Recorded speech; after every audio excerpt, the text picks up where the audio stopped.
किसके? स्प्रिंग के करवा देंगे। थोड़ा सा है, 5 मिनट का आर्टिकल है बस, अभी नया शुरू कर लेने दो।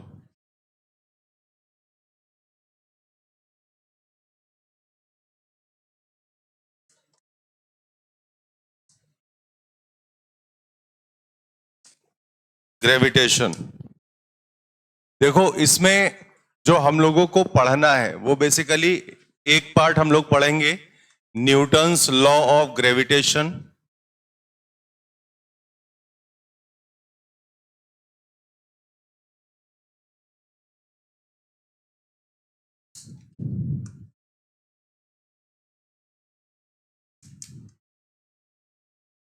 ठीक। और दूसरा हम लोग पढ़ेंगे एनर्जीज के बारे में।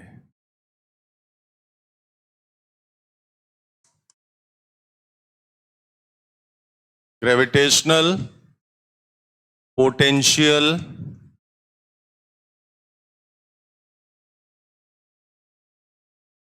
एनर्जी। और तीसरा हम लोग पढ़ेंगे orbital and escape velocity.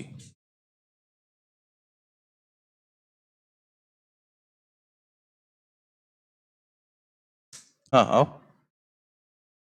Mainly 3 बातों पे हमारा फोकस रहेगा। आज कोई नया है क्लास में? आप हो? मीडियम क्या है तुम्हारा, हिंदी इंग्लिश? ठीक। तो मेनली आपके सिलेबस में ये 3 पार्ट हैं इसके, और बहुत हैवी कॉन्सेप्ट्स हमें डील नहीं करने हैं, क्योंकि अभी एक बच्चा मेरे पास पेपर लेके आया था, एनडीए का ही था शायद paper.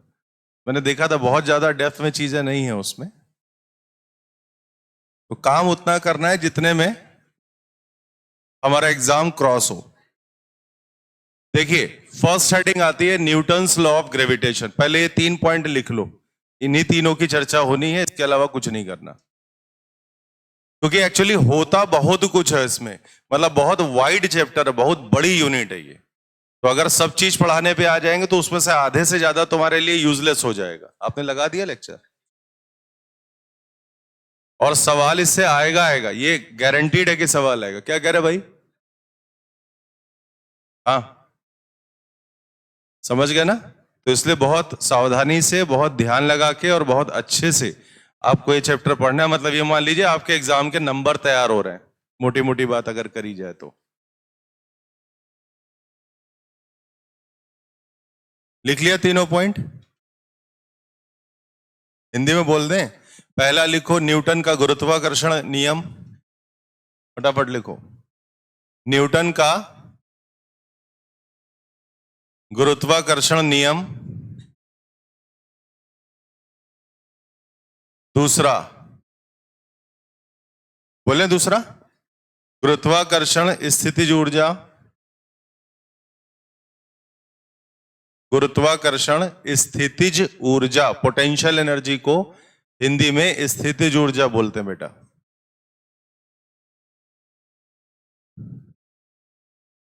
Orbital and escape velocity. देखिए ऑर्बिटल तो हम लोग बोलते हैं चक्रीय, जैसे किसी गोलाकार पथ पे अगर बॉडी चल रही है तो उसकी एक डेफिनेट वेलोसिटी होती है, उसी से वो चल पाएगी। तो ये हो गया उसकी चक्रीय गति, पथ पे होने वाली।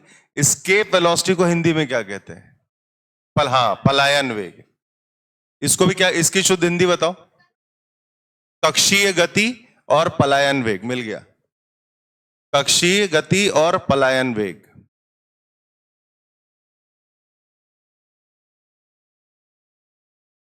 लास्ट वाला है कक्षीय गति और पलायन वेग। ये क्या बना रहे हो? फिजिक्स ऊपर रखो, ग्रेविटेशन नीचे रखो, डालो लेक्चर 1, या थंबनेल यही रहने दो, फिजिक्स ऊपर कर देना, ठीक है?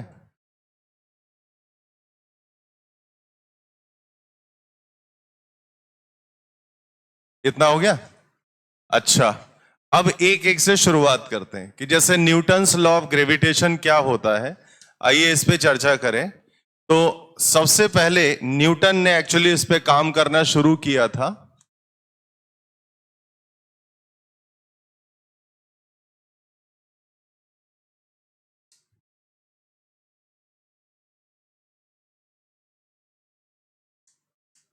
Newton's law of gravitation. ठीक है, बात समझिएगा क्या होता है। न्यूटन ने हमको बताया था कि जैसे दो पॉइंट मासेस हैं, पॉइंट मास का मतलब बिंदु द्रव्यमान, ठीक है, सूक्ष्म द्रव्यमान भी कह सकते हैं आप इसको हिंदी में। तो दो पॉइंट मासेस हैं, एक का मास है m1, दूसरे का है मान लीजिए m2, और इनके बीच की जो दूरी है वो होती है r। ठीक, ध्यान से समझिएगा। न्यूटन ने यह बताया कि ये दोनों मासेस एक दूसरे को अपनी तरफ एक F का बल लगा के, एक F का फोर्स लगा के अट्रैक्ट करते हैं, आकर्षित करते हैं। और इस F के बारे में उन्होंने बोला, पहला पॉइंट, कि जो F है ये डायरेक्टली प्रोपोर्शनल होता है दोनों मासेस के प्रोडक्ट के, मतलब दोनों मासेस के गुणनफल के समानुपाती होता है। साथ ही साथ उन्होंने बोला कि ये जो F है it is inversely proportional to the square of the distance between them, मतलब दोनों बिंदु द्रव्यमानों के बीच की दूरी के स्क्वायर के व्युत्क्रमानुपाती होता है।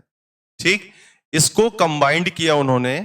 कंबाइंड करने के बाद ये रिलेशन बनता है directly proportional to m1 m2 upon r square. फिर न्यूटन से कहा गया कि देखिए ये तो फॉर्मूला नहीं है, ये तो रिलेशन है। फॉर्मूला वो होता है जहां पे इक्वल लगा होता है, ये फॉर्मूला नहीं हो सकता। तो न्यूटन से कहा गया कि इसके बारे में दो तीन बातें हमको और बताइए। तो न्यूटन ने एक बहुत बढ़िया बात बोली, ध्यान से समझिएगा, कि यहां पे डायरेक्टली प्रोपोर्शनैलिटी का साइन हटा के आप एक जी का सिंबल यूज करो। तो न्यूटन ने कहा कि आप जी यूज कर सकते हैं, जी m1 m2 upon r square. अब उनसे पूछा गया जी क्या है, सुनते जाना कहानी ध्यान से।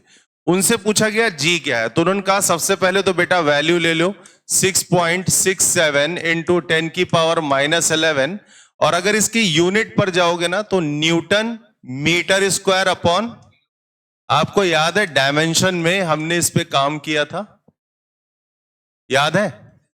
याद है? तो इसी बात पे जरा इसका डायमेंशनल फॉर्मूला बताओ, देखते हैं किसको याद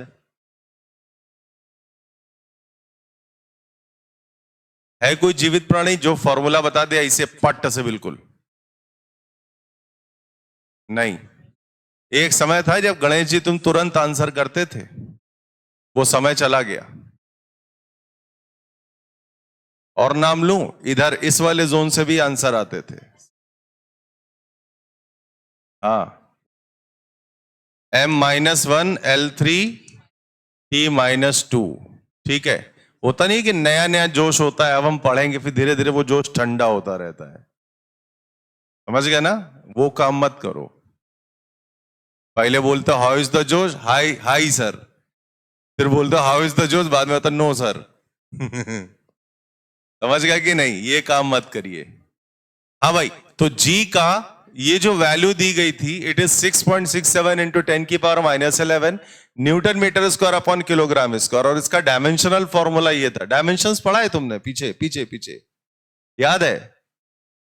मतलब बेसिक्स है, नोट्स आपको दे देंगे, मतलब वीडियोस वगैरह सब मिल जाएगा, जो ना है वो पूछ भी लेना। और अगर डायमेंशन किस में पढ़ा रहा हूं मैं, 2 बजे वाले में, अभी एक बार और पढ़ाऊंगा डायमेंशन, उसमें कवर कर लेना। तो G is equal to m-1 L3 T-2, ये हो गया उसका डायमेंशनल फॉर्मूला, विमीय सूत्र, और ये हो गया उसकी वैल्यू। अब न्यूटन से कहा गया भाई देखो तुमने वैल्यू बता दी, तुमने डायमेंशनल फॉर्मूला बता दिया, अब इसका नाम बताओ। भाई साहब नाम में खेल हो गया। न्यूटन ने कहा ये पता है जो G है ना, इसका नाम है यूनिवर्सल ग्रेविटेशनल कांस्टेंट।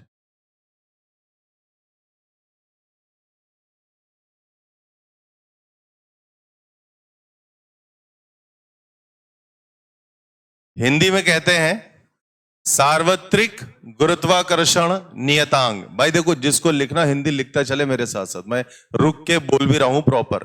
इसको हिंदी में कहते हैं सार्वत्रिक गुरुत्वाकर्षण नियतांक।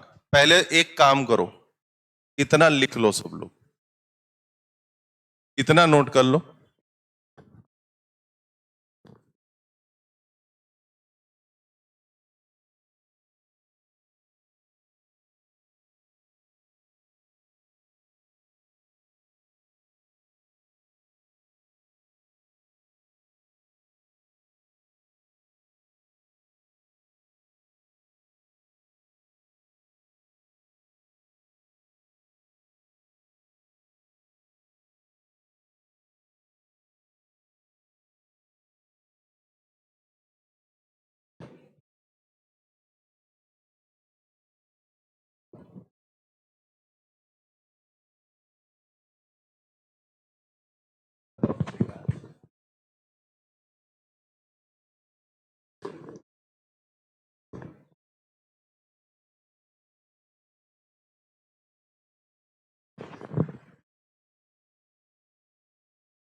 आज मैथ वाली भी हम ही पढ़ाएंगे, लेकिन उसमें मैथ नहीं पढ़ाएंगे। यही चलेगा। हाँ भाई, मेरी बात समझ में आई? जी हो गया यूनिवर्सल ग्रेविटेशनल कांस्टेंट, सार्वत्रिक गुरुत्वाकर्षण नियतांक। कृपया नोट कर लें फटाफट। हो गया? नहीं नहीं, हम रुके भाई, इतना आप टेंशन क्यों ले रहे हो? इतना ब्लड प्रेशर मत बढ़ाइए।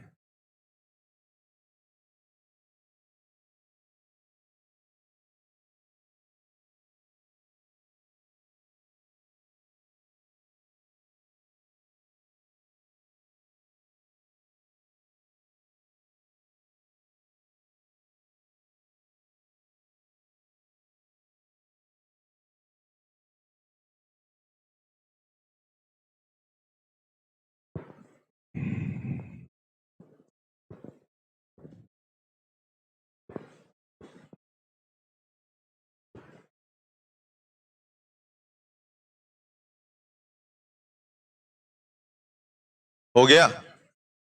अभी क्लियर है? हो गया ना ये? अब बात को सुनना। न्यूटन से ये पूछा गया कि सर ये जी है, ये यूजी तो नहीं है। नहीं समझे ना सवाल अभी? कहने का मतलब था कि सर ये जी है तो इसका नाम ग्रेविटेशनल कांस्टेंट होना चाहिए। दूसरे भाई देखो क्या होता था ना, जैसे आज होता है कि किसी साइंटिस्ट ने कुछ चीज निकाली, बाकी साइंटिस्ट सब उस पर क्या करते हैं, क्रॉस क्वेश्चन करते हैं। ऐसे ही पहले भी होता था।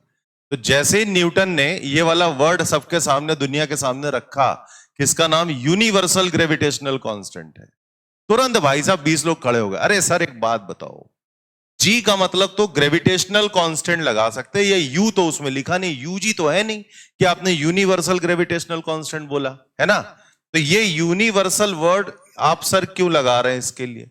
यूनिवर्सल का मतलब होता है हर जगह एक जैसा, पूरे ब्रह्मांड में फैला हुआ, समझो। तब न्यूटन ने एक बात बोली, कहते ये जो यूनिवर्सल वर्ड लगा है ना, इसके पीछे मैंने ढेर सारे एक्सपेरिमेंट किए हैं, और उन एक्सपेरिमेंट से जो रिजल्ट आया, उस रिजल्ट के बेसिस पर मैंने बोला यूनिवर्सल। तो उनसे कहा गया भाई क्या एक्सपेरिमेंट किया आपने? तो न्यूटन ने कहा देखो। हटा देना ये। अच्छा, न्यूटन ने सबसे पहले, अरे यार मैं इसको इरेज क्यों करने लगा, आगे भी तो बढ़ सकते थे। हाँ सुनो, न्यूटन ने सबसे पहले दो मासेस को एयर में रखा। कहां रखा? एयर में रखा। कहते हैं एयर में रखो, M1 M2 देखो और फोर्स बताओ। भाई साहब ने इन्हीं का फॉर्मूला लगा दिया, directly proportional to M1 M2। Actually क्या हुआ कि प्रैक्टिकली देखा गया कितना फोर्स लगा, लेकिन हम लोग प्रैक्टिकली तो नहीं देख सकते, तो हम लोग तो फॉर्मूला ही लगाएंगे। तो हमने कहा भाई हमने ये लगाया, F air is equal to, कुछ लगाया G air, M1 M2 upon, देखो मीडियम के हिसाब से जी का नाम रख दिया मैंने केवल जी नहीं लिखा, मैंने क्या लिखा? जी एयर। फिर न्यूटन ने कहा एयर वाला सिस्टम हो गया, अब सर आप एक काम करिए, इसी पूरे को वाटर में रख दो। तो वाटर होता है नीला, तो हमने भी बना दिया नीला, समझ गए? और यहां पे क्या लिख दिया? वाटर। अब सुनो, सेम मास और सेम दूरी पर ही रखा, सेम मासेस को सेम दूरी पर ही रखा, और पता है क्या हुआ? यहां भी फोर्स देखा गया। तो यहां का फोर्स, जैसे पहले मान लो एफ एयर को मैं एफ ए लिख देता हूं इधर, तो यहां लिख दिया मैंने एफ एयर, तो इधर मैंने एफ डब्ल्यू लिख दिया वाटर का। तो फिर एफ वाटर देखा गया कितना हुआ, तो हुआ भाई G water M1 M2 upon R square. दूसरा हो गया। फिर तीसरा न्यूटन ने कहा कि यार एक काम करो, इसको एक ना सॉलिड बॉडी बना लो कोई। ये कोई सॉलिड बॉडी है बड़ी सी, वुड मान लीजिए, लकड़ी की बॉडी है कोई, ऐसे।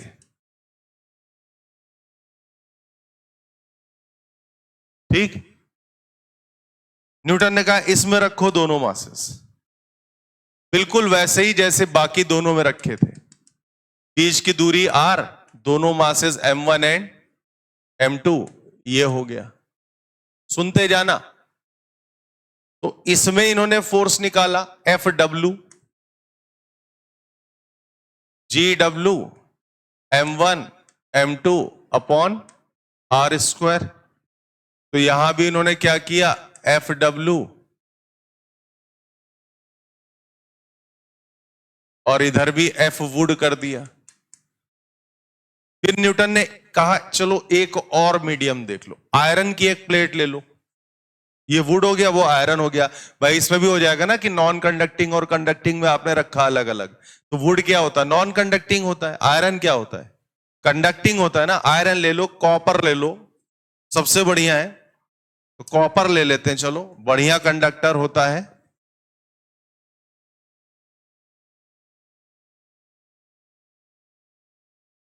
ये है कॉपर को Cu कहते हैं, मालूम है कि नहीं आपको। यहां भी सेम मासेस रख दिए,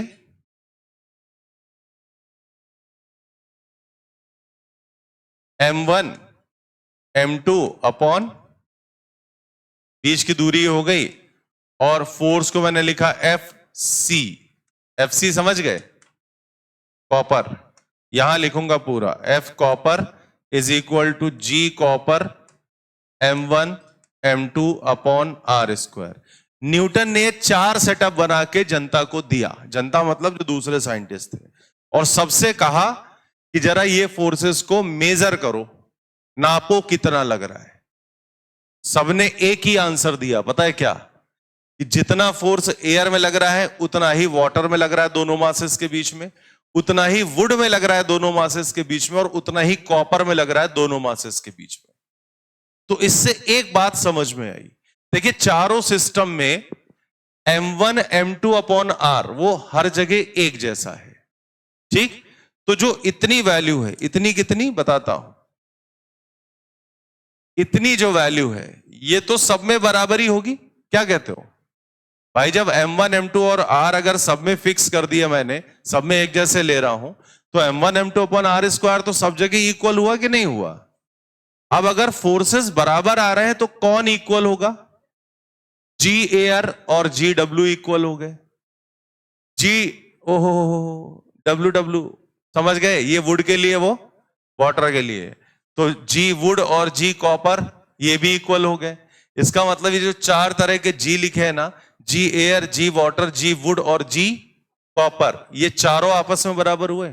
फिर न्यूटन ने कहा भाई तुम कहीं भी ले जाओ, m1 m2 upon r square अगर सेम है, मासेस सेम है और बीच की दूरी भी सेम है, तो आप इसको कहीं रख लीजिए, फोर्स हमेशा एक जैसा रहता है।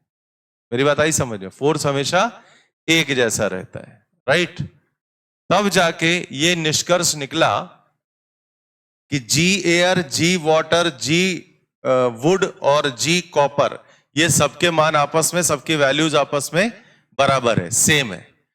तो ये कहा गया कि ये जो ग्रेविटेशनल कांस्टेंट है ये हर मीडियम में अपनी वैल्यू सेम रखता है, हर मीडियम में एक जैसा है।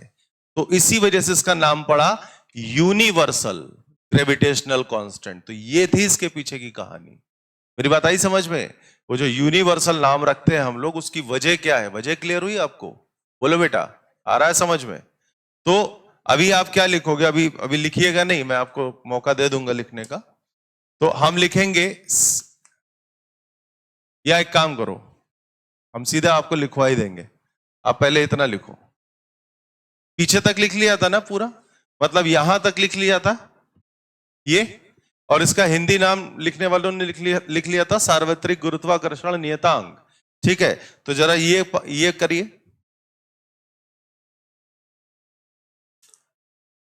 और इसके ऊपर की एक हेडिंग डाल दीजिएगा।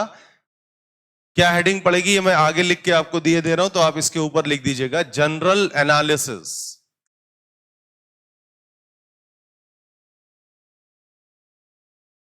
जनरल एनालिसिस, एनालिसिस को हम लोग कहते हैं विश्लेषण। जनरल मतलब हो गया आम, खाने वाला आम नहीं, सामान्य, सामान्य विश्लेषण, राइट। हिंदी में लिख सकते हैं आप लोग, सामान्य विश्लेषण। मैं इरेज कर दूं इसको?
हो गया? लिख लिया भाई? करो यार, जल्दी करो।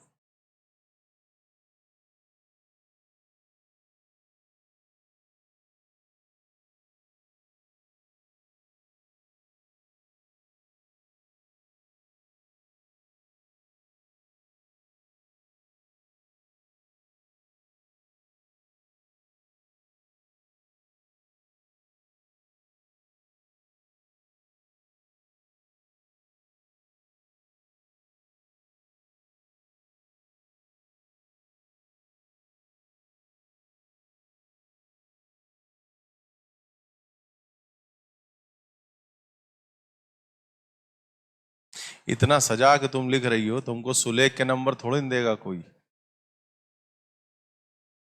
मेन चीज है मतलब लिखो। मैं ये नहीं मना नहीं कर रहा कि आप सजा के ना लिखो, लेकिन टाइम लिमिटेड लो। ये बात है, मेन मुद्दा समय का है।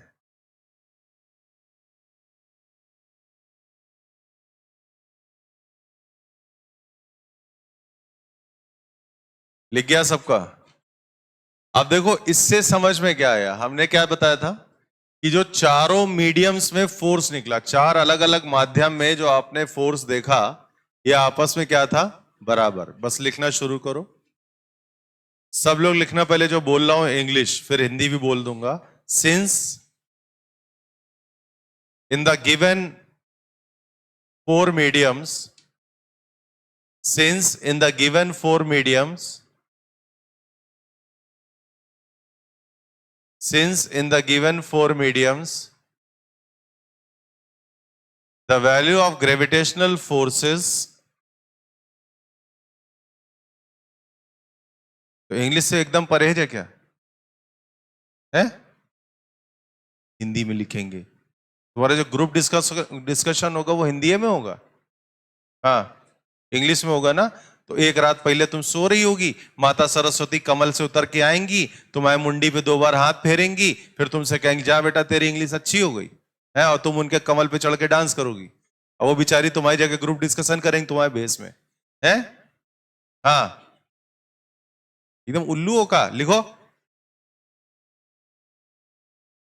Since in the given 4 mediums, ये बोला था ना, और कुछ बोला था, बुलाए गए क्या बोलना चाह रहे थे।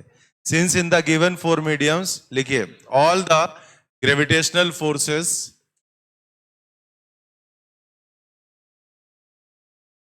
लिखो, all the gravitational forces between m1 and m2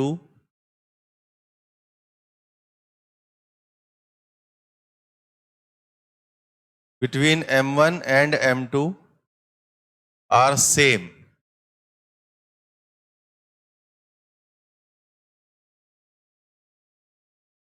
Are same. Full stop. From this,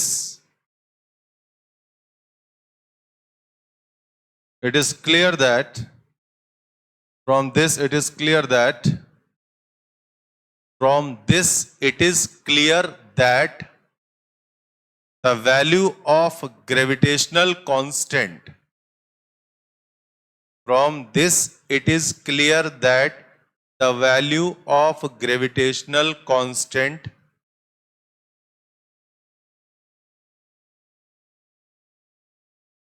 must be same, the value of gravitational constant must be same for all mediums.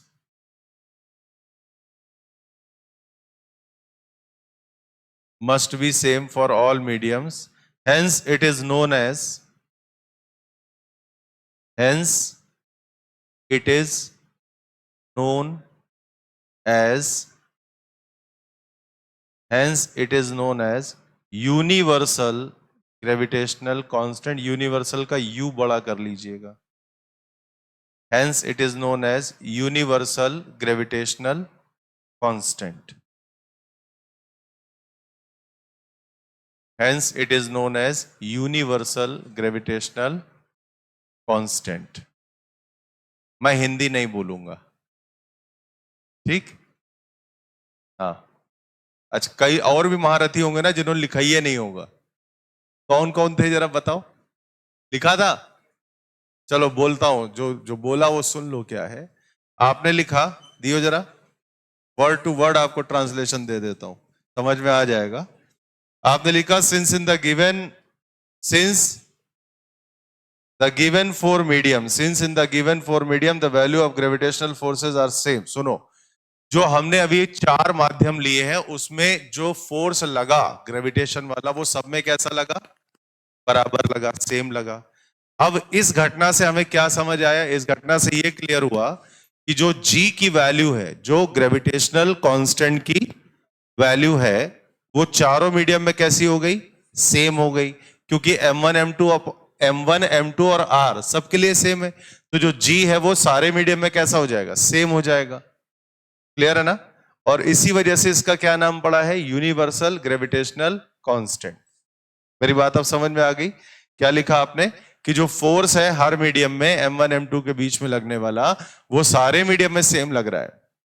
तो इस वजह से ये जो g की वैल्यू है हर मीडियम में अलग अलग जो आपको फिलहाल दिख रही है, वो एक्चुअली सेम है सबके लिए, तभी तो ये f सेम हो पाएगा, राइट? तो ये g इस बात पे डिपेंड नहीं कर रहा है कि आप किस मीडियम में काम कर रहे हो. ये एक इंडिपेंडेंट क्वांटिटी है, मतलब ये मीडियम पे डिपेंड नहीं कर रहा. मीडियम कोई भी होगा, g अपनी वैल्यू फिक्स रखेगा, और इसी वजह से इसका क्या नाम पड़ा? सार्वत्रिक गुरुत्वाकर्षण नियतांक, that is universal gravitational constant. अब जो लिखा है ना, उसका एक आधा स्टेप मैं आपको देता हूं, देखिएगा. तो आपने लिखा since F air is equal to F water is equal to F wood is equal to F copper.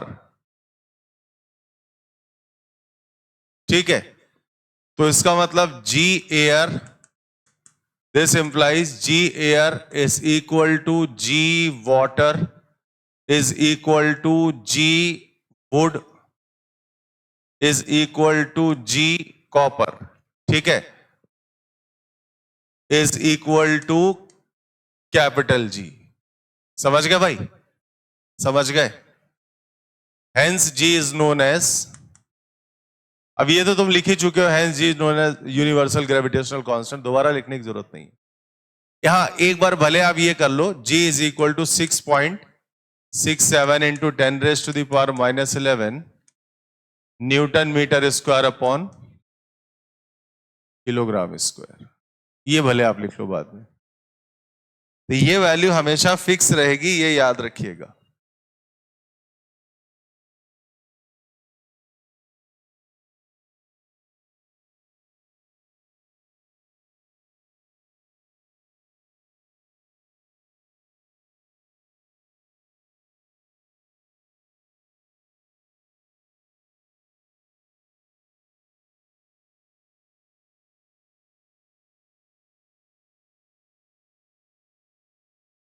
हो गया?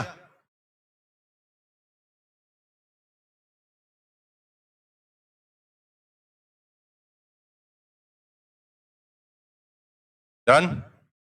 अब एक हेडिंग डालिएगा, ग्रेविटेशनल फील्ड इंटेंसिटी.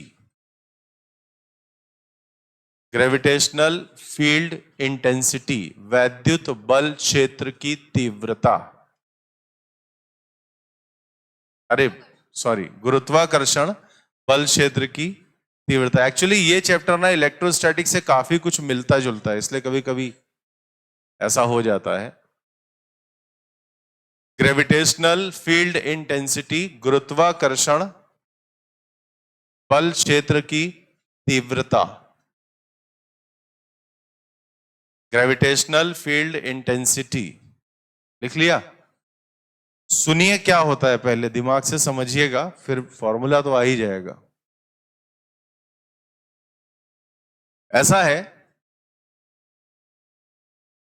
जैसे मान लीजिए हमारे पास में पूरा इनफाइनाइट तक है, यहां पर एक कैपिटल M का कोई मास है और यहां कहीं पर एक स्मॉल m का मास है. ध्यान देना पहले जो मैं कर रहा हूं, दोनों के बीच की दूरी r है. जो कैपिटल M है ना, ये फिक्स्ड है, ये मूव नहीं करेगा. फिक्स है इसका मतलब मूव नहीं करेगा. कैपिटल M के द्वारा स्मॉल m पर जब फोर्स देखा गया तो वो फोर्स मिला कुछ ये,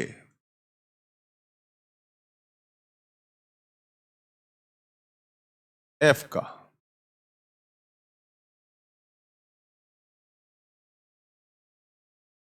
ठीक, ये F को लिखोगे कैसे?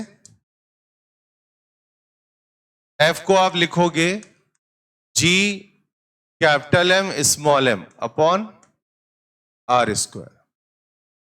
ये तो लिखोगे. ये तो आया एक जनरल फोर्स का फॉर्मूला. हमारी हेडिंग क्या है? Gravitational field intensity. ठीक बात. ग्रेविटेशनल फील्ड इंटेंसिटी के लिए या टू कैलकुलेट मैं लिखता हूं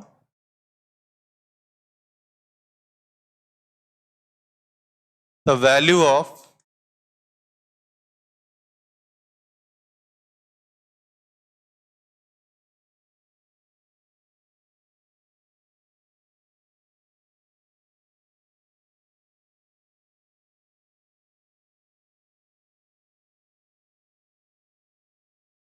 to calculate the value of gravitational field intensity, मतलब गुरुत्वाकर्षण बल क्षेत्र की तीव्रता को ज्ञात करने के लिए ये जो स्मॉल m है ना, take small m is equal to unit mass. जो स्मॉल m रखा ना, इसको एकांक द्रव्यमान से आप रिप्लेस कर सकते हो। अब ये यूनिट मास मैं इसमें 1 kg भी लिख सकता था, लेकिन मान लीजिए अगर मैं सीजीएस सिस्टम पे काम कर रहा हूं तो फिर वो 1 ग्राम हो जाएगा। एमकेएस पे काम कर रहा हूं तो वो 1 kg हो जाएगा। फुट पाउंड सेकंड एफपीएस पे काम कर रहा हूं तो वो 1 पाउंड हो जाएगा। आप समझ गए ना मेरी बात? इसलिए मैंने यहां पे क्या रखा है, यूनिट मास रखा है। यूनिट मतलब हर सिस्टम में 1 की वैल्यू, जनरल है ये, ठीक। तो हमने क्या किया, to calculate the value of gravitational field intensity take small M is equal to unit mass. मतलब हमको ग्रेविटेशनल फील्ड इंटेंसिटी निकालना है। और एक मजे की बात इसमें जोड़ देता हूं, तो लिखा है मैंने जैसे calculate, to calculate the value of gravitational field intensity, किसकी, of capital M, take small M is equal to unit mass. अब आपको सेंटेंस पूरा लग रहा होगा। हमको इस कैपिटल एम की ग्रेविटेशनल फील्ड इंटेंसिटी उस पॉइंट पे निकालनी जहां पे स्मॉल एम रखा हुआ, और उस पॉइंट का नाम आप पी रख सकते हो। तो किसी ने कहा कि ये सिस्टम आप देख लो, मैंने कहा देख लिया। मैंने कहा पी पॉइंट पे एक स्मॉल एम रखा हुआ है और ओरिजिन पे क्या रखा है, कैपिटल एम। मैंने कहा कैपिटल एम स्मॉल एम पर एक एफ का फोर्स लगा रहा है, जिसका फॉर्मूला मैंने ये दे दिया आपको। मैंने कहा आप क्या करना है, तो उसने कहा ग्रेविटेशनल फील्ड इंटेंसिटी बताओ। मैंने कहा किसकी, कैपिटल एम की या स्मॉल एम की? कहता है कैपिटल एम की। तो मैंने कहा कैपिटल एम की बतानी है तो स्मॉल एम को यूनिटी रख दो। हाँ, अगर कोई मुझसे कहता है स्मॉल एम की ग्रेविटेशनल फील्ड इंटेंसिटी यहां बताओ, तो मैं क्या करता, मैं कैपिटल एम को यूनिट रख देता। समझ में आई बात? फिलहाल अभी मुझसे कैपिटल एम के बारे में बात करी गई, तो किसी ने हमसे कहा कि सर ठीक है ये फॉर्मूला लिख दिया, बड़ी खुशी हुई सुन के, अब आप एक काम करिए। मैंने कहा क्या? तो कहते हैं कैपिटल एम का ग्रेविटेशनल फील्ड इंटेंसिटी की वैल्यू बताओ। मैंने कहा कहां पे? कहता है इसी पी पॉइंट पे जहां वो एम रखा है। मैंने कहा यार पहला काम करो, इस स्मॉल एम को ना यूनिट मास से रिप्लेस कर दो, 1 kg से रिप्लेस कर दो अगर आप एम केस में हो। तो रिप्लेस करने पे क्या बनेगा वो सुनना। तो मैंने कहा जैसे ही हमने एम को यूनिट मास से रिप्लेस किया तो ये जो फोर्स लग रहा था ना, यही फोर्स कहलाएगा।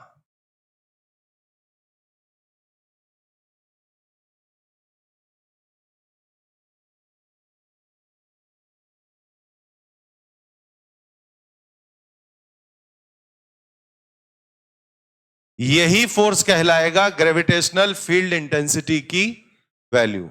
लेकिन कब कहलाएगा? जब आप इस स्मॉल एम को 1 kg रख दोगे। बात आई समझ में? क्या बोला मैं? दो काम करने हैं। पहले तो फोर्स का फॉर्मूला लिखना है, वो लिख गया, समझ गए सब लोग। अब अगर इस कैपिटल एम की ग्रेविटेशनल फील्ड इंटेंसिटी की वैल्यू निकालनी पी पर, इस कैपिटल एम की गुरुत्वाकर्षण या गुरुत्वीय बल क्षेत्र की तीव्रता निकालनी है आपको पी पॉइंट पे, तो पी पॉइंट पे जो मास रखा है उसको सबसे पहले किससे चेंज करोगे? यूनिट मास से। जैसे ही तुमने इसको यूनिट मास से चेंज किया तो आप इसी फोर्स को ई का नाम दे सकते हो। ई क्या है तुम्हारा? यही, इसी की ग्रेविटेशनल फील्ड इंटेंसिटी की वैल्यू। अब आप देखिएगा, मैं दो चेंजेस करने वाला हूं यहां पे। पहला चेंज एम को 1 रख रहा हूं, दूसरा चेंज एफ को ई रख रहा हूं। मेरी बात आई समझ में? समझ गए या नहीं समझ गए? दो चेंजेस बने ना भाई। क्या कहा गया? जैसे ही इस एम को यूनिट मास से रिप्लेस करोगे, जैसे ही आप इस एम को यूनिट मास से रिप्लेस करोगे, वो फोर्स किस में कन्वर्ट हो जाएगा? वो फोर्स कन्वर्ट हो जाएगा ई में। तो दो चेंज हो गए ना। तो इस वाले फॉर्मूले में एक तो मैं रखूंगा एम को 1 kg, और दूसरा चेंज क्या करूंगा? एफ को ई रख दूं। ठीक है, तो क्या किया मैंने रखा E is equal to G capital M by R square. आई ना बात समझ में? फिर एक जीवित प्राणी आया, उसने हमसे एक बात और पूछी। मैंने कहा भाई बता क्या पूछना चाहता है? कहता सर एक बात और बताइए, इस ई में डायरेक्शन होगा क्या? मैंने कहा बिल्कुल होगा। बल्कि ऐसे भी नहीं कहा, उसने मुझसे पूछा सर इस ई में डायरेक्शन होगा? मैंने कहा एक बात बता, ये जो फोर्स लग रहा था उसमें डायरेक्शन है? कहता हाँ। तो मैंने कहा इस ई में भी होगा। उसने हमसे पूछ लिया क्यों? मैंने कहा भाई चल पेन वापस करने आ। मैंने कहा भाई फोर्स में डायरेक्शन है तो ई में भी तो होगा। अब बाहर निकलो, मुंह धो के आओ, इसीलिए तुमको बुलाया था। मेरी बात आई समझ में क्या कह रहा हूं? क्या बोला मैं? मेरे से सवाल पूछा कि सर क्या इस ई में डायरेक्शन होगा? मैंने कहा हाँ। उसने पूछा कैसे? मैंने कहा भैया ई है क्या? ई एक तरह का फोर्स ही तो है, लेकिन किस पे लग रहा है? यूनिट मास पे लग रहा है। तो अगर फोर्स में डायरेक्शन है तो ई में भी होगा। फिर पूछा किस दिशा में होगा ई? मैंने कहा अजीब सी बात कर रहे हो आप। मैंने कहा फोर्स ही जब ई है तो जो फोर्स का डायरेक्शन होगा वही ई का डायरेक्शन होगा। तो ई का डायरेक्शन किधर हुआ बताओ? कैपिटल एम की तरफ या कैपिटल एम से दूर? कैपिटल एम की तरफ। समझ में आ गई कि नहीं आगे बात? तो इस ई को अलग से दिखा देता हूं मैं आपके लिए, सिर्फ तुम्हारे लिए मैं आज ई का डायरेक्शन दिखा रहा हूं। सिर्फ और सिर्फ तुम साले गुलाबी नहीं है गधे, पर्पल कलर है। कौन बोला गुलाबी? देवता इंसान गुलाबी है? अच्छा वो तो इसको बता रहे हो, तुम उसको बता रहे हो।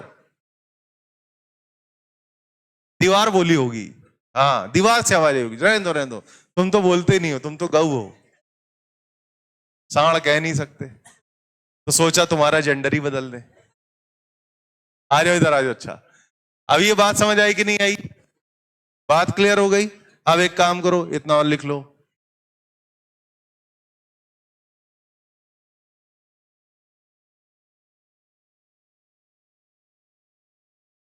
ले लो ले लो, लड़ाई ले लो, नींद आ रही है तो ले लो।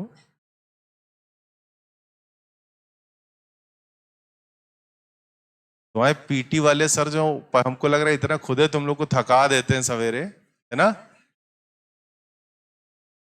अरे वही पीटी।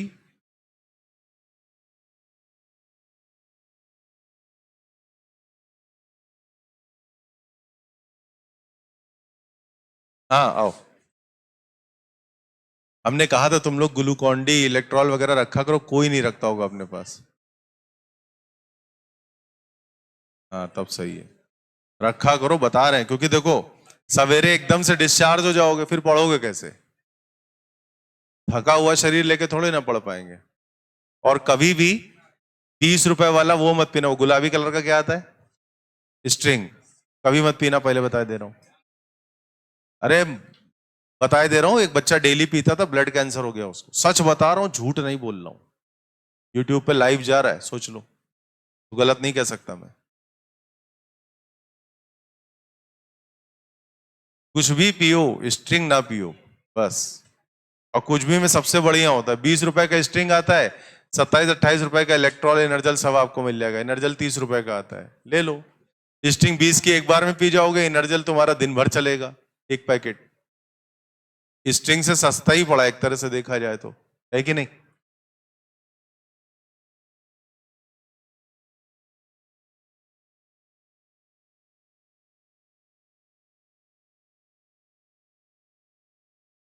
भाई लिख गया?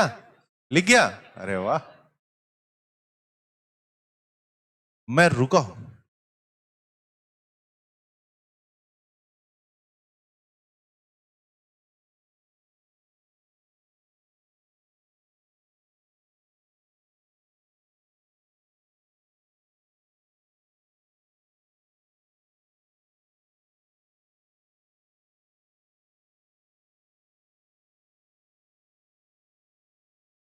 एयरफोर्स की तैयारी कितने लोग कर रहे हैं यहाँ पे? अच्छा चलो एक बात बताओ, वो जो मूवी दिखाई थी मैंने तुम लोग को, उसमें ऋतिक रोशन ने क्या डायलॉग बोला था? ये कौन बता पाता है? हाँ और कोई नहीं बोले, केवल एयरफोर्स वाले बोलेंगे। हो ही गई तुम्हारी एयरफोर्स, निकल गया एयरफोर्स वाले तुम लोगों का। पगले कहेंगे बैठ, हो गया निपट गया तुम। ऐसे थोड़ी ना होता है ना? एक बार फिर से दिखा दें, यही तो बचा है मेरे लिए। एयरफोर्स वालों को फाइटर दिखाएं, और जो आर्मी में जा रहे हैं एनडीए वाले उनको उरी दिखाएं, है ना? यही तो बचा है मेरे लिए, यही तो बचा है मेरे लिए, और तो कुछ करना है नहीं हम लोगों को। ऐसा कुछ नहीं। चलो दिखाएंगे, उरी दिखाएंगे। अच्छा एक बार ठीक है, कब की बता देंगे कब। नाग पंचमी वाले दिन बुलाएंगे तुमको, दूध भी पिलाएंगे और उरी भी दिखा देंगे, लगे हाथ। नाग पंचमी कटोरे में से दूध लगा देंगे कटोरियों में। तुम लगाओगे ऐसे रेंगते हुए, दूध पीना बढ़िया। और क्या, हाँ बॉर्नवीटा नहीं, सांप ऐसे ही पीता है दूध। अच्छा ये बताओ, लिख गया पक्का?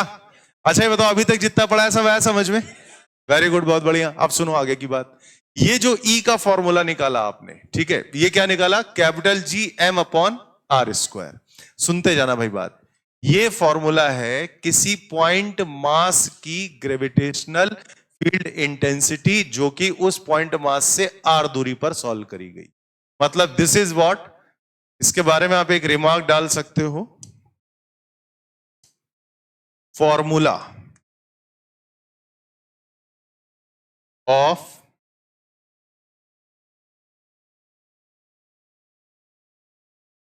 Gravitational field intensity due to a point mass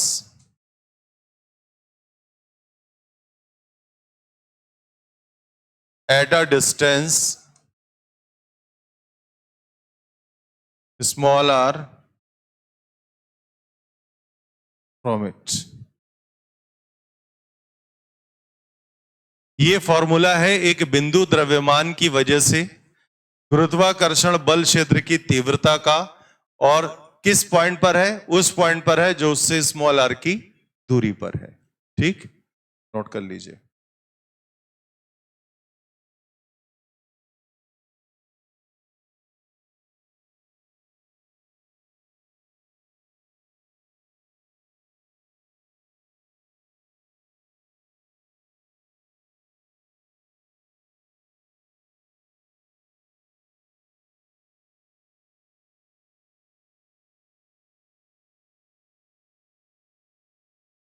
लिख गया?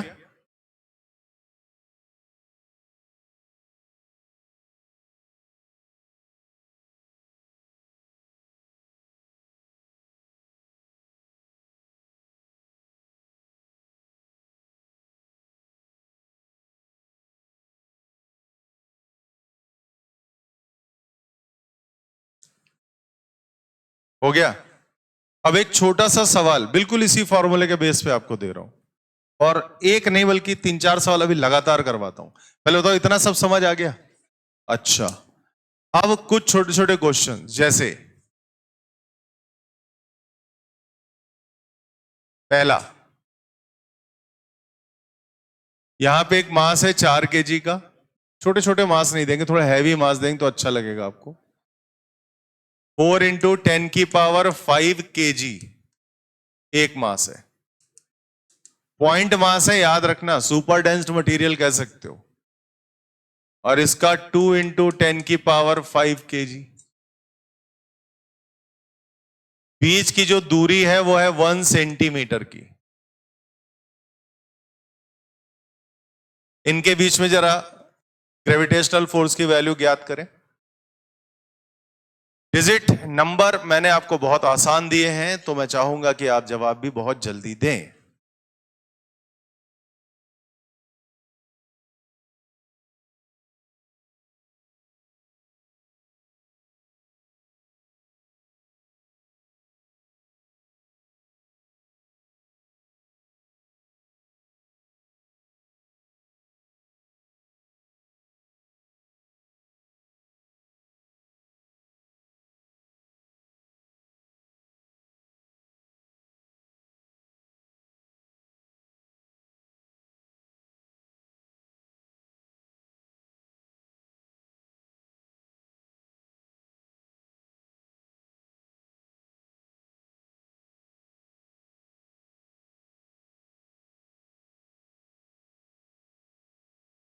कितना? 533।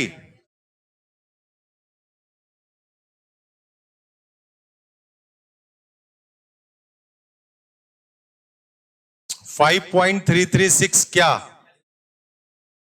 न्यूटन। 5.336 न्यूटन। चेक कर लो एक बार।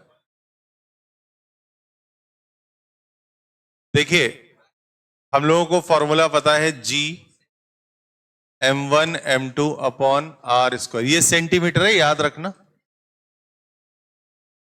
6.67 इंटू 10⁻⁻11 इंटू, अब देखो 4 2 जा 8, डायरेक्ट रख दूं क्या?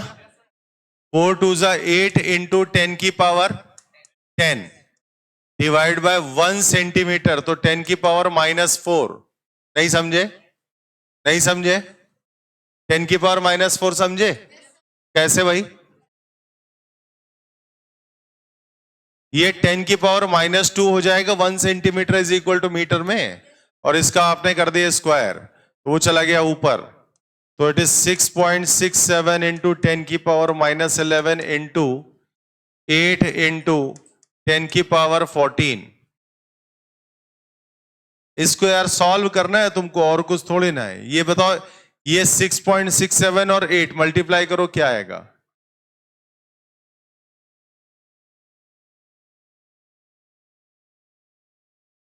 53.36 इंटू 10 की पावर, अरे ये 14 है, 11 है, 3 जाएगा, 3 न्यूटन। बस यही छोड़ दो। कितनों ने सही लगाया? ठीक, वेरी गुड, बहुत बढ़िया। आपका आ गया था। एक और करके दिखाओ, नोट कर लीजिए, अगर किसी का गड़बड़ हुआ तो लिख लीजिएगा।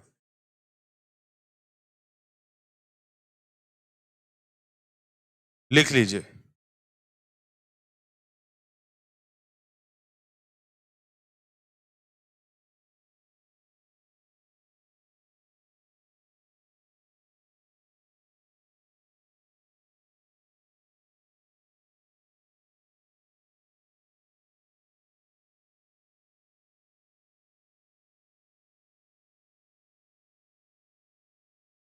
इसमें लेक्चर खोलो। एक अगला सवाल पकड़ो इसी बात पे। ये वाला नोट हो गया था। अच्छा, एक थोड़ा सा वेक्टर के साथ में कनेक्शन लगा के दे रहा हूं। दूसरा क्वेश्चन है,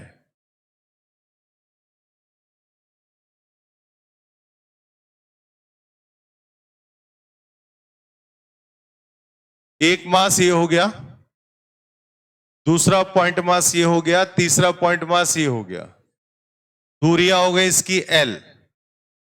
इक्विलेटरल ट्रायंगल है, समकोण त्रिभुज कहते हैं इसको हिंदी में। ये रहा, और सारे मासेस कितने कितने हैं? M और M के। ठीक, मैं इनके नेमिंग कर देता हूं, आई होप आपको ठीक लगेगा। फिर ये वाला आ गया, मान लीजिएगा A, ये आ गया B, और ये आ गया C। आपको C वाले पर नेट फोर्स निकालना है। मेरा क्वेश्चन ये है, find the net force on the mass placed at C by all the two masses.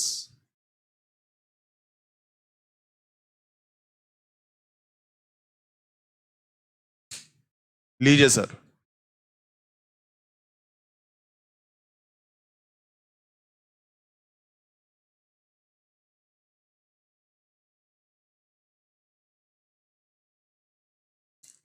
मेरी एक एक्चुअली आदत है ना, अगर उधर कोई कमेंट आता है तो फिर मैं यहां से रिप्लाई कर देता हूं उसको।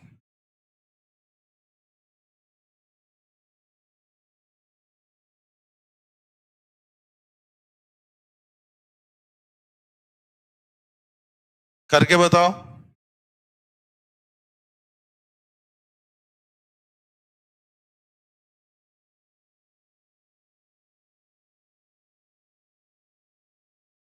रमन वर्मा जी, आशुतोष जी, हर्षित जी, सबको जय हिंद। जितने लोग सब ज्वाइन कर रहे हो। हाँ भाई, फटाफट लगा के बताओ। देखिए, स्मॉल m और l, इसी में आंसर आपका आना चाहिए, क्योंकि मैंने कोई आपको नंबर नहीं दिया यहां पे।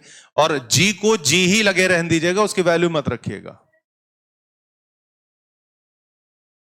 दिखाओ, कैलकुलेशन दिखाओ तो जाने।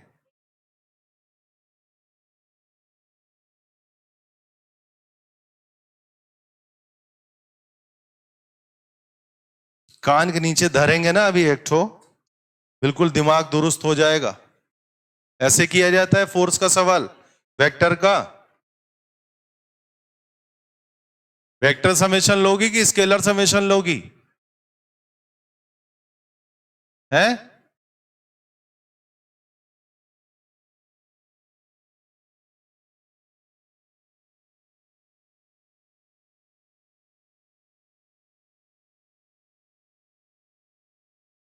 हाँ भाई, क्या बोलो तो कुछ, तब तो बताएं सही है गलत। गलत है।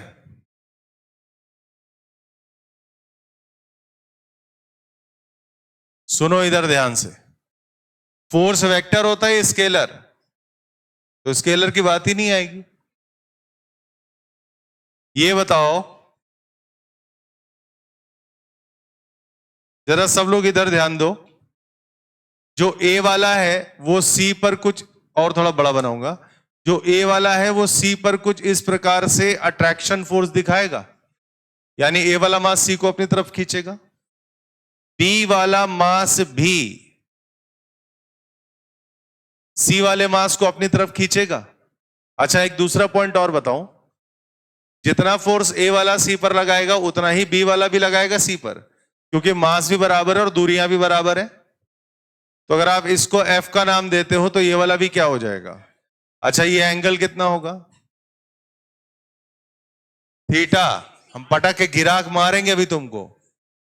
हाँ, कितना हो गया? 60, राइट।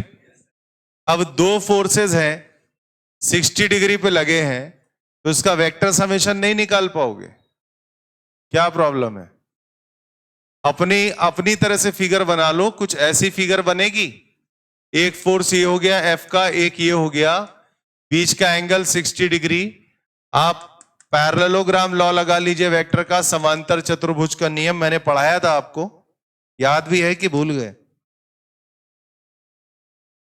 ये बनेगा, एफ नेट लिख देता हूं इसको फिलहाल में, यही तो आएगा। तो ये एफ नेट के लिए क्या काम करोगे? Under root of F square plus F square plus 2f into cos 60। बोलो क्या दिक्कत है भाई फिर? तो ये हो जाएगा F square plus 2f square cos 60 कितना होता है? 1/2। अब बताओ वो 2 से कैंसिल आउट होगा, कितना आ जाएगा? √3f आया। अब यहां तक तो आ गया तुम्हारा, where f is equal to G, capital G m into m upon L square, where f is equal to G m1 m2 upon L square, या फिर आप लिख सकते हो G m square by L square. तो √3f आया।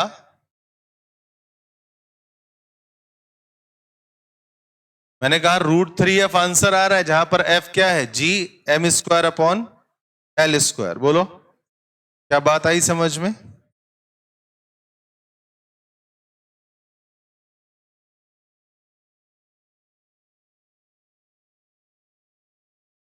Clear है?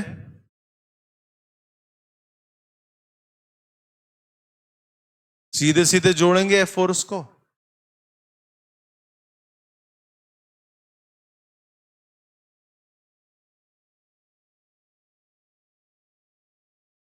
देखिए, इसी तरह के सवाल डायरेक्ट मिलने के चांसेस होते हैं, इसलिए इसमें बेसिक गलतियां मत करिए, बार बार बोल रहा हूं।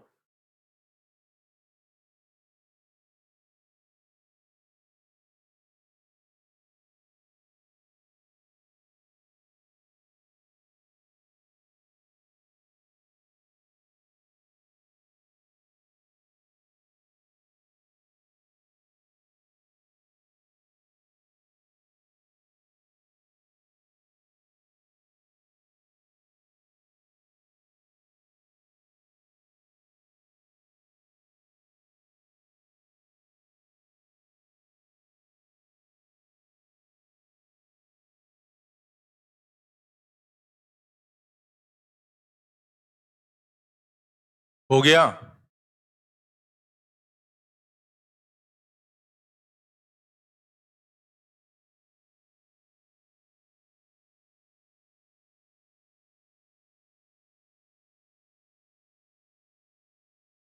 हो गया भैया?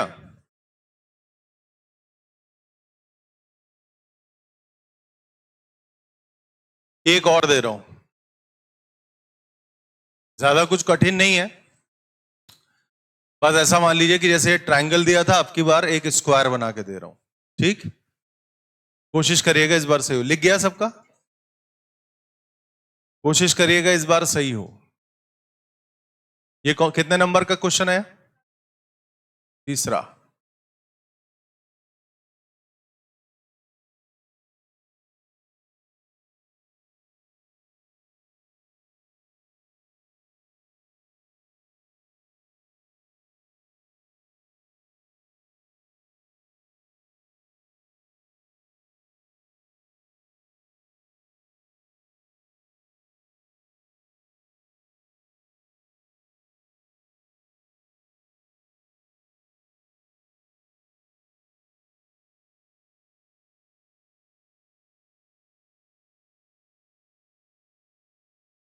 इस बार भी नेमिंग मैं कर देता हूं आपके लिए।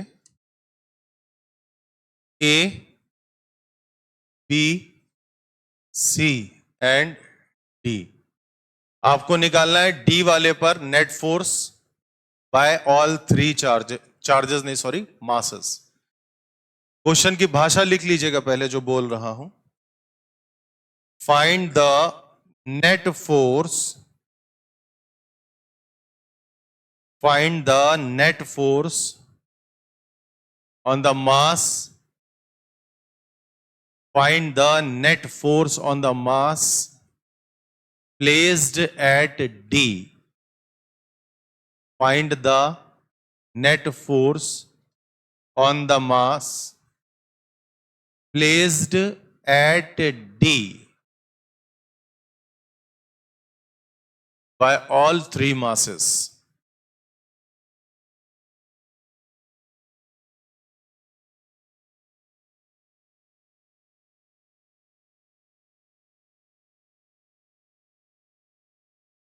By all three masses.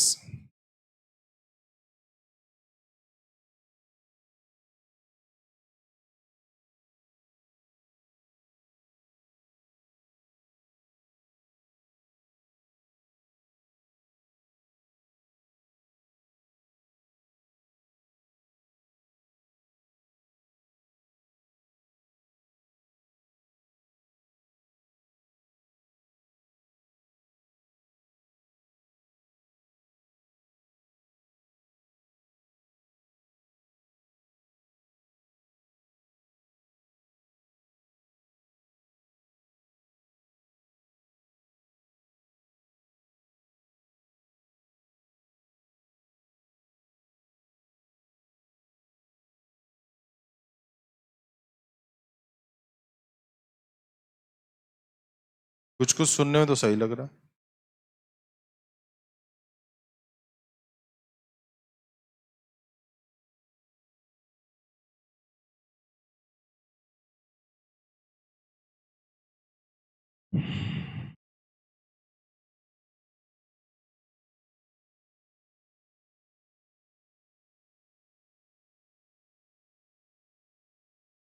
आया? बोलो। ये सही लग रहा है। GM square upon 2L square bracket में 1 + √2 आया? कितनों का आया? अच्छा ये वाला एल स्क्वायर तो आएगा ही नीचे, 2 नहीं आ रहा। चलो आओ देखते हैं। अच्छा, बिना 2 के आंसर कितनों का आ रहा है? कितने लोग? √2 आ रहा है। √2 तो नहीं आएगा नीचे, क्योंकि एल स्क्वायर आएगा। अच्छा ऊपर। अच्छा चलो मैं देखता हूं। अभी मैं सॉल्व ही करता हूं ना, तो तुमको समझ आएगा। देखो, ये लगा एफ, ठीक, ये लगा एफ, सबसे पहले एक काम करते हैं,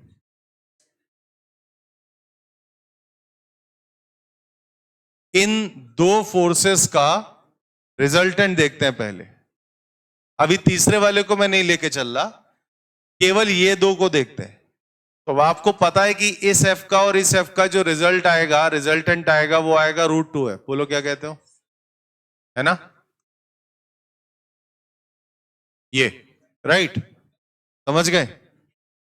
अच्छा, अब इसकी बारी आई। पहले तो एफ लिख दूं अलग से, एफ हो जाएगा जी एम इंटू एम, यानी M square upon L square. तो एक √2f आ गया तुम्हारा, √2 से बाद में मल्टीप्लाई करेंगे, पहले एफ देख लो, ठीक? अब ये स्मॉल एम और ये स्मॉल एम बीच की दूरी कितनी है? L√2 हो जाएगा। तो ये स्मॉल एम इस वाले स्मॉल एम पर इतना फोर्स तो नहीं लगाएगा, क्योंकि इस फोर्स के लिए दूरी कितनी थी? L, और ये दूरी कितनी है? L√2। तो इसके लिए कुछ कहानी अलग बना लेते हैं। तो एक वेक्टर में ऐसे और दिखा देता हूं, और यहां पे लिखता हूं मैं एफ डैश, ठीक है? और अब तुम्हारे सामने लिखता हूं मैं एफ डैश। तो एफ डैश की वैल्यू आएगी G M square divide by √2l का स्क्वायर। बोलो यही तो लिखोगे। ये कौन सा है? By B on D. कौन सा है? बाय बी ऑन डी, यही तो है। अब ये एफ डैश को जरा अलग से लिख लो, तो ये एफ डैश आ जाएगा G M square upon 2l square. बोलो G M square upon 2l square. अच्छा, एक बात पे ध्यान दो, G M square upon L square किसके बराबर है? फोर्स के बराबर है, एफ के। यहां एफ लिख दूं, तो क्या एफ डैश को आप f/2 लिख सकते हो? अरे G M square upon L square किसके बराबर हो गया? एफ के। तो ये एफ की वैल्यू यहां रख दी, और नीचे क्या बच रहा है? 2। तो ये किसके बराबर हो गया? f/2। अब देखो ये दोनों सेम डायरेक्शन में है, तो रिजल्टेंट निकालने के लिए इन दोनों को मैं क्या करूंगा? ऐड करूंगा सीधे सीधे। तो मैं लिखूंगा सीधे सीधे एफ नेट। मैंने लिखा F net is equal to √2f plus f/2। बोलो पहले बताओ, ये बात आई समझ में? ये दोनों सेम डायरेक्शन में है, तो आप नंबरों की तरह जोड़ सकते हो। तो मैंने कहा ये कितना है? √2f। ये कितना है? f/2। तो it is √2f plus f/2। अभी ध्यान दो, f कॉमन ले लो, इन द ब्रैकेट 2 √2 प्लस 1, और ये /2 यहां लिख सकते हो। बोलो, इसको थोड़ा और अच्छे हाइट पे लिखते हो थोड़ा।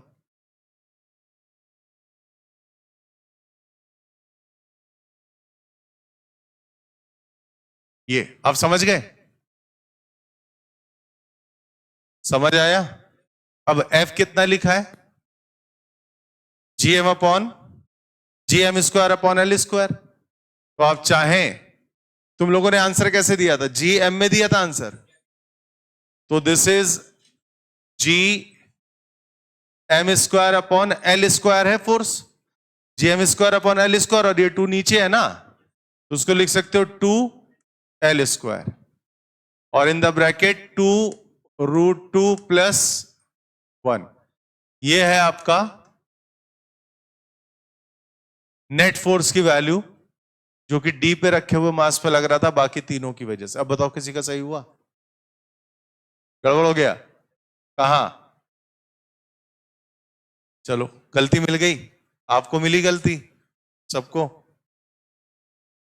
कहां से? यहां से? यहीं से ना बता दे दोबारा, बचा क्या? यही तो लिखा उसके अलावा।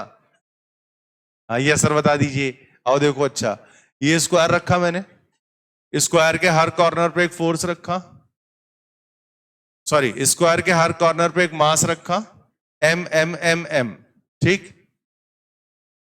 ये जो डी पे एम रखा था, मुझे ए बी और सी वाले मासेस के द्वारा इस डी पर रखे गए मास पर नेट फोर्स निकालना है, राइट? चलो देखते हैं।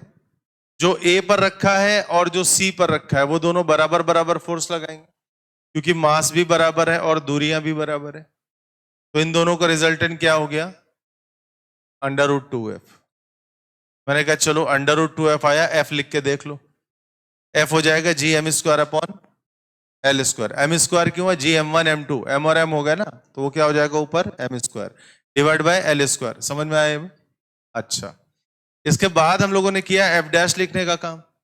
एफ डैश किसकी वजह से है? बी वाले पे रख, बी वाले मास की वजह से है, डी वाले मास पर। एफ डैश किसकी वजह से है?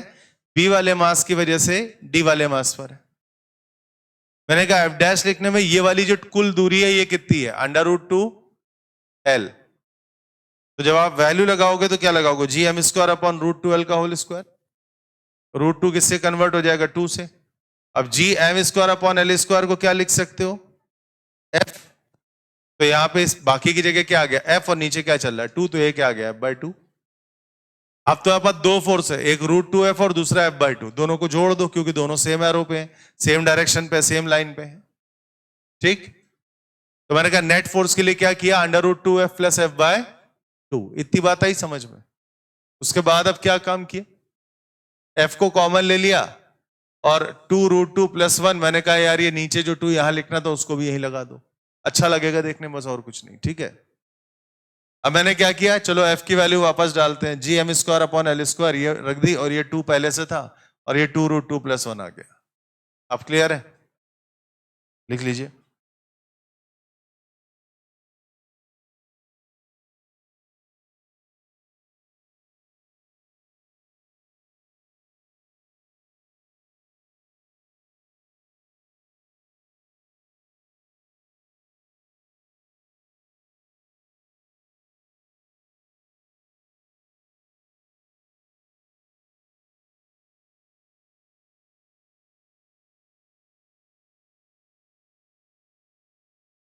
नोट कर लीजिए।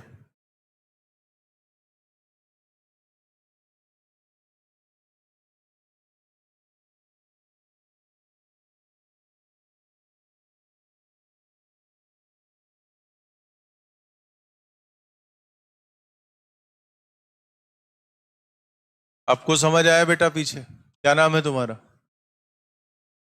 उज्जवल।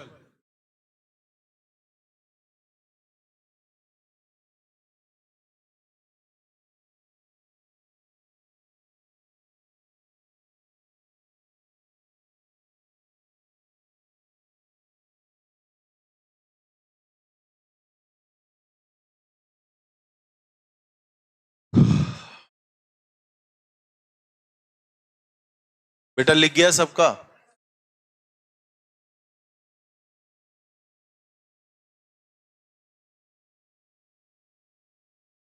एक हेडिंग डालिएगा, ग्रेविटेशनल पोटेंशियल।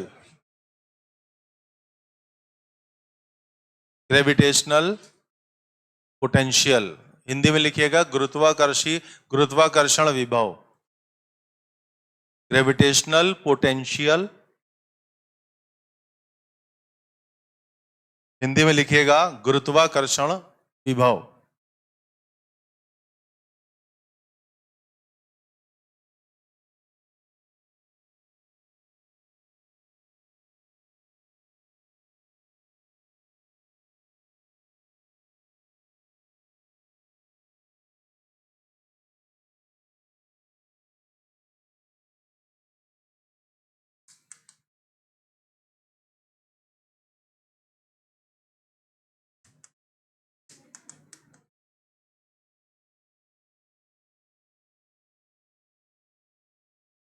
हिंदी लिख लिया आप लोगों ने? गुरुत्वाकर्षण विभव लिख लिया है? ठीक, एक लाइन लिखेगा इसके बारे में। इट इज डिफाइंड एज, लिखो, it is defined as the value of work done.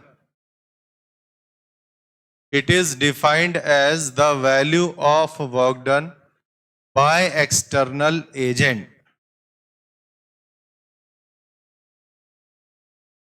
It is defined as the value of work done by external agent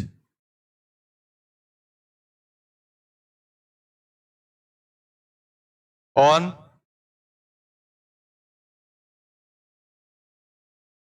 placing a point mass on placing a point mass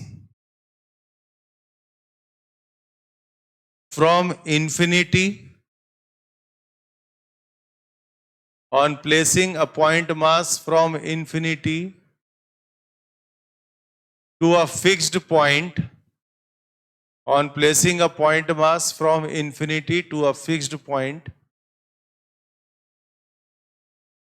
in front of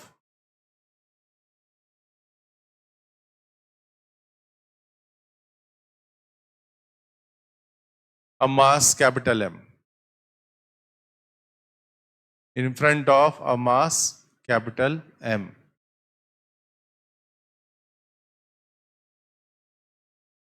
क्या लिखा पहले वो सुनो समझो। आपने लिखा, एक काम करो, हिंदी बोल दें क्या इसकी? हाँ, हिंदी लिख लो, लिखिएगा। किसी बिंदु द्रव्यमान को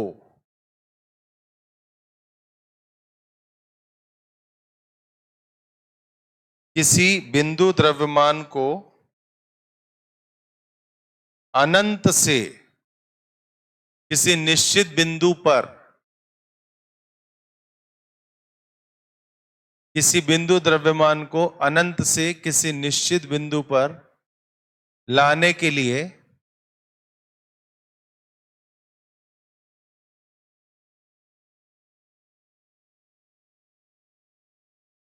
किया गया कुल कार्य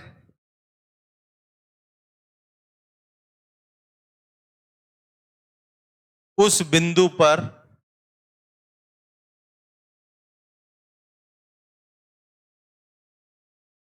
किया गया कुल कार्य उस बिंदु के लिए, लिखना पर नहीं, उस बिंदु के लिए गुरुत्वीय विभव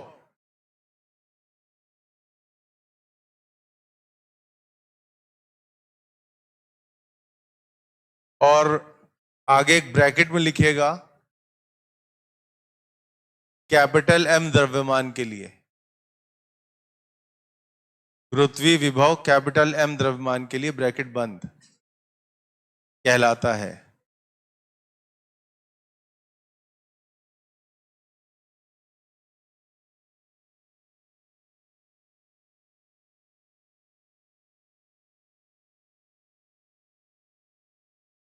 अब की ना जब पढ़ाने आएंगे तो जैसे नहीं दीपावली में ऊन वाले बम रहते हैं, यहां लेके आऊंगा।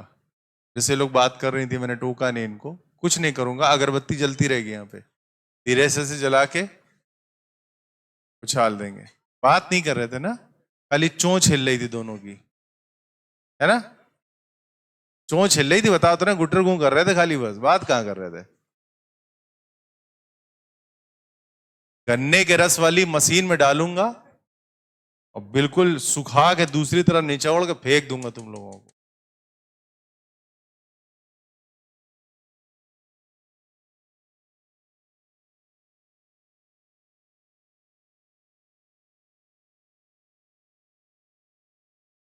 देखिए, ये एक कैपिटल एम का मास है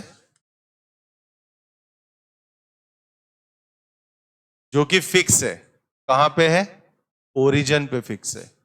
ठीक, क्या हुआ, आप अनंत से मतलब इनफाइनाइट से एक पॉइंट मास को लेकर आ रहे हो।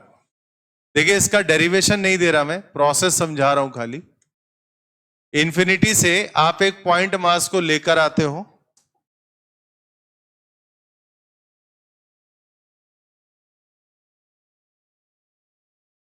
तो यहां पे था वो पॉइंट मास, इसको लेकर आ रहे हो वेरी स्लोली।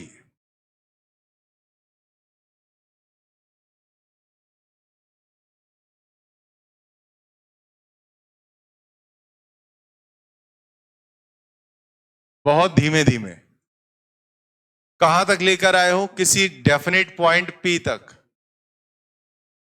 यहां तक लेकर आए हो, और ये P इस कैपिटल M से स्मॉल r की दूरी पर है। तब स्मॉल m का इस P पॉइंट पर गुरुत्वाकर्षण विभव, मतलब स्मॉल m का इस P पॉइंट पर ग्रेविटेशनल पोटेंशियल की जो वैल्यू होगा वो लिखोगे -Gm/r। ये लिख लीजिए फॉर्मूला डायरेक्ट, नहीं बताऊंगा। -Gm/r, पहले इतना लिखो।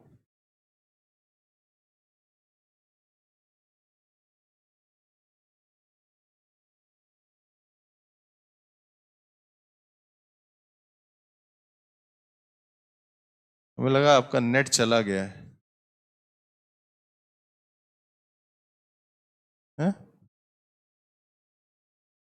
स्विच ऑफ हो गया था।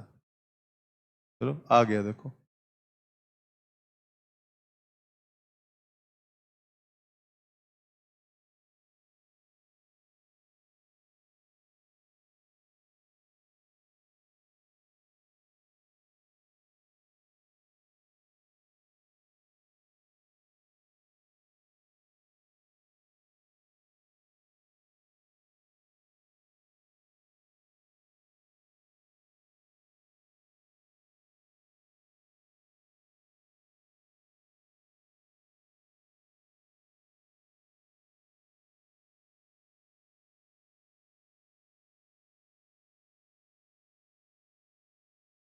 लिख गया?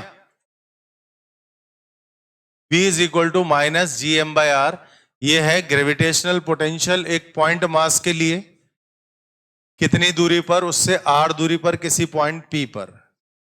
अब क्वेश्चन है कि माइनस क्यों है, तो आपने लिखा कि एक वर्क डन है, ये किया गया कार्य है ना? तो एक्चुअली लाने पे जो एजेंट हमारा वर्क करेगा ना वो माइनस होता है, इसी के बारे में लिख लीजिएगा। एक लाइन, एक दो लाइन मेंशन कर रहा हूं, जरा लिख डालिए तो आपको ये माइनस का रीजन समझ में आ जाएगा। Since in this process, since in this process the work done by since in this process the work done by the agent is always negative, since in this process the work done by agent is always negative, since in this process the work done by agent is always negative, hence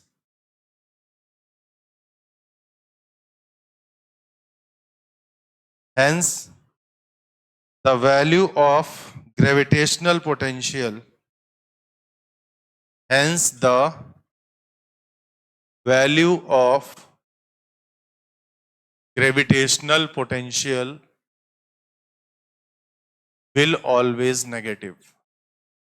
मतलब इस पूरे process में agent के द्वारा किया गया work हमेशा negative होगा। इस पूरे प्रोसेस में एजेंट के द्वारा किया गया वर्क हमेशा नेगेटिव होगा, जिस वजह से ग्रेविटेशनल पोटेंशियल की वैल्यू हमेशा कैसी होगी? माइनस होगी। मेरी बात आई समझ में?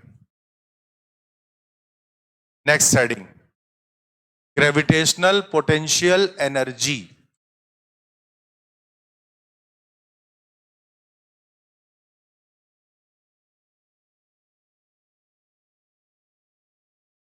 ये आर्टिकल और पढ़ा लें तो फिर आज के लिए सेवा समाप्त हो जाएगी।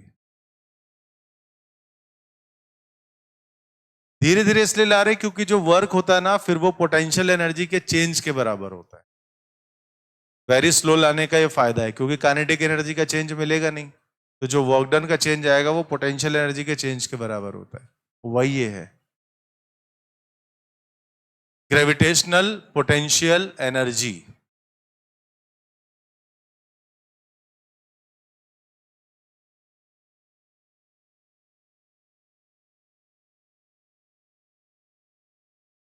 इसी से कनेक्टेड है फॉर्मूला, ज्यादा कुछ है नहीं।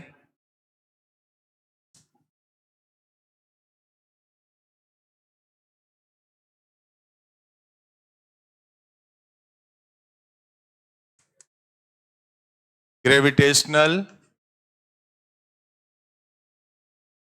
पोटेंशियल एनर्जी, ये है। तो for point mass system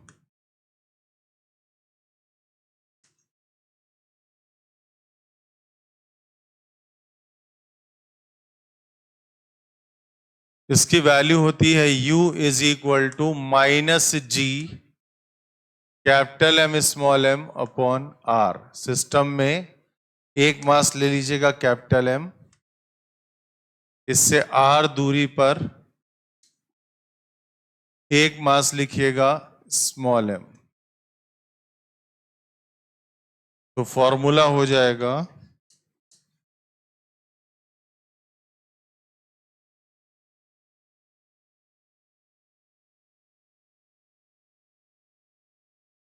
-G capital M small m by R। R square होता है फोर्स, यह है एनर्जी, दोनों में अंतर है।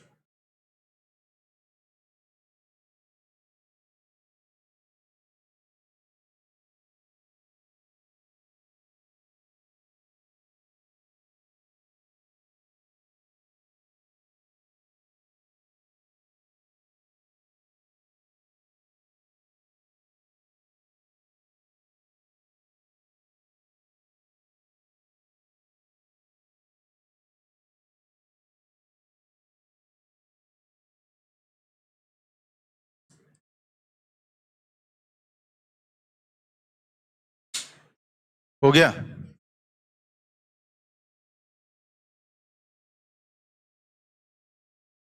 देखिए जब दो मासेस हैं तब तो बड़ा आसान हो जाता है सिस्टम, आप सीधा फॉर्मूला लगा सकते हो। जैसे मान लीजिए एक छोटा सा एग्जांपल हम यहीं पे सेट करें, कैपिटल M की वैल्यू ले लेते हैं 20 kg और स्मॉल m की वैल्यू ले लेते हैं मान लीजिएगा 10 kg। तो और 20 की जो दूरी है ये ले लेते हैं 1 मिलीमीटर। 1 मिलीमीटर मजा नहीं आएगा, 10 मिलीमीटर। तो जरा पोटेंशियल एनर्जी निकाल के बताइए कितनी आ रही है। कैपिटल M है 20 kg, स्मॉल m है 10 kg, दोनों के बीच की दूरी है 10 मिलीमीटर।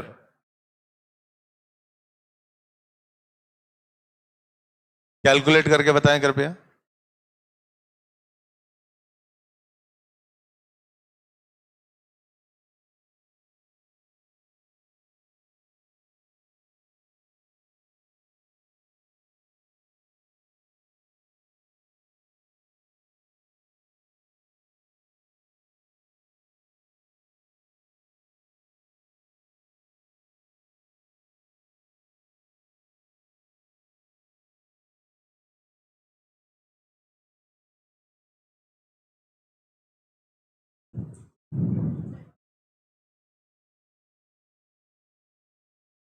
(133.4 इंटू 10 की पावर -8। यही आ रहा है, यही आ रहा है।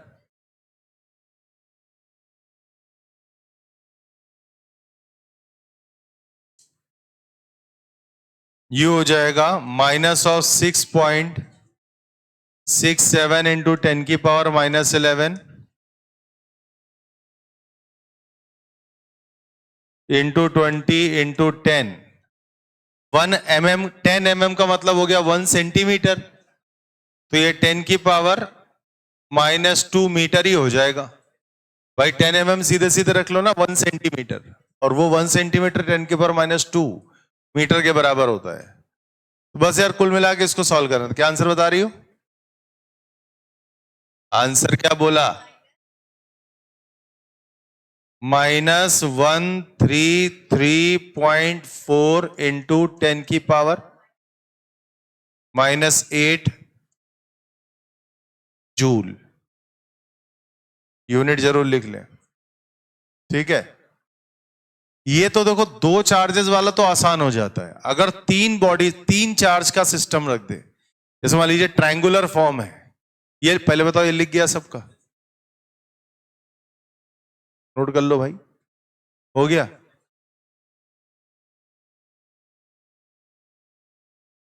अभी एक काम करते हैं, मान लीजिए हमारे पास में 3 चार्जेस का सिस्टम है।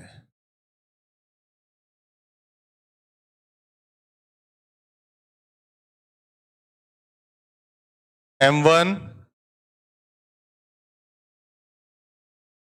M2, M3। एक काम करते हैं, चलो तुम्हारे लिए आसानी कर दे रहा हूं, सबको M रख दे रहा हूं, या नहीं अलग अलग ही लेंगे। और ये देखो दूरी क्या है, L L L। अब अगर आपसे कहा जाए कि इस सिस्टम में पोटेंशियल एनर्जी बताइए कितनी होगी, हम ही को कर लेने देना, A, D और C। देखिए ये कभी भी इस तरह का कोई सिस्टम हो तो उसमें आप करना पेयरिंग। क्या करोगे, पेयरिंग। मतलब इस मेथड का नाम होता है पेयरिंग मेथड।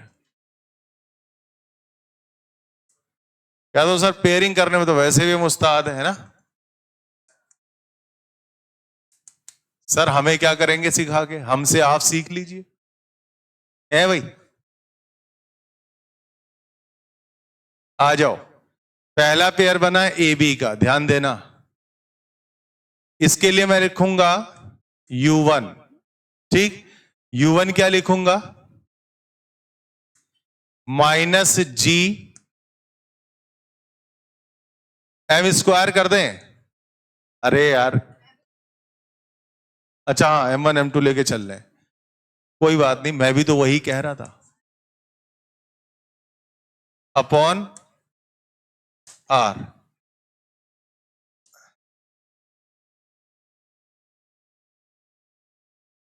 ये लीजिए, ठीक है। अब सुनो, है ना, ठीक है ना, थैंक्स थैंक्स थैंक्स। अगला पेयर ये आया, इसके लिए आप लिखेंगे U2। तो ये आया तुम्हारा -G M2 M3 upon L। तीसरा पेयर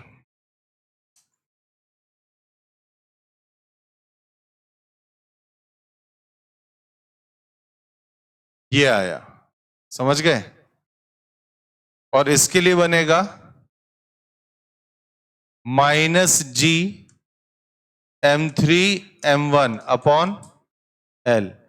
अब जो सिस्टम के लिए टोटल पोटेंशियल एनर्जी होगी वो इन तीनों का समेशन होगा। मेरी बात आई समझ में, सिस्टम के लिए जो पोटेंशियल एनर्जी होगी वो इन तीनों का समेशन होगा, राइट।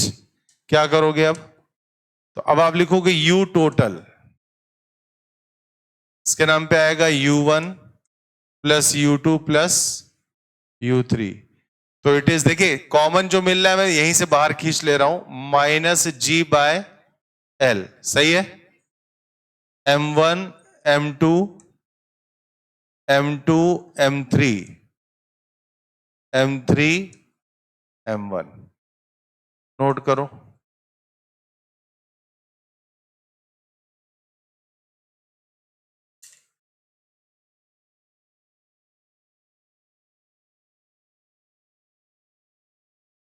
समझ आया।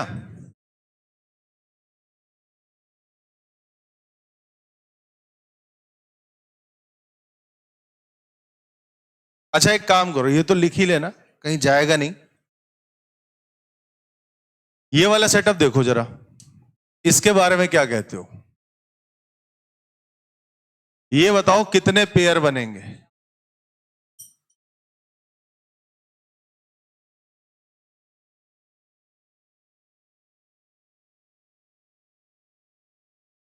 हाँ भाई, A B C and D, एक मास यहां पे है,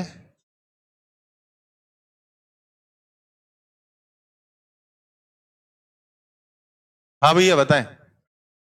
टोटल 6 पेयर होंगे।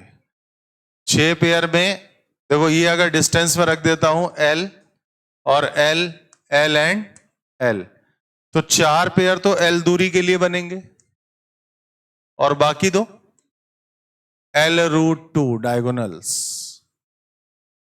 और बाकी दो बनेंगे ये।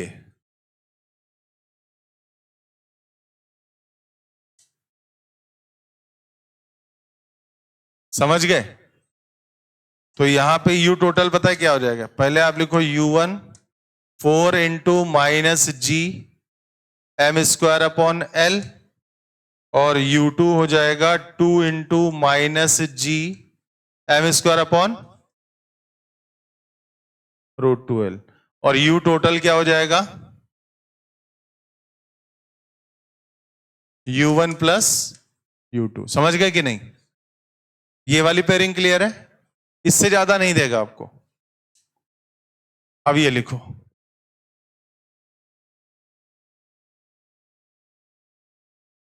जल्दी करो, घंटा भर पेन लेके बैठी हो।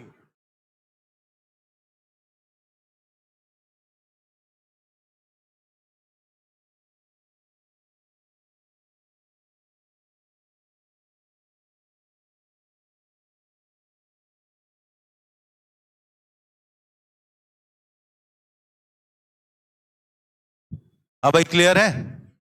समझ आया? अगला वाला लिखो, ये हटा दें।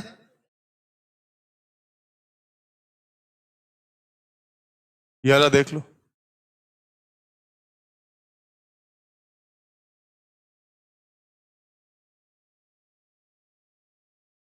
आज जितना बताया समझ आया? चलिए इसी के आगे कंटिन्यू करेंगे। अब अपना ऑर्बिटल एस्केप वेलोसिटी बच रहा है।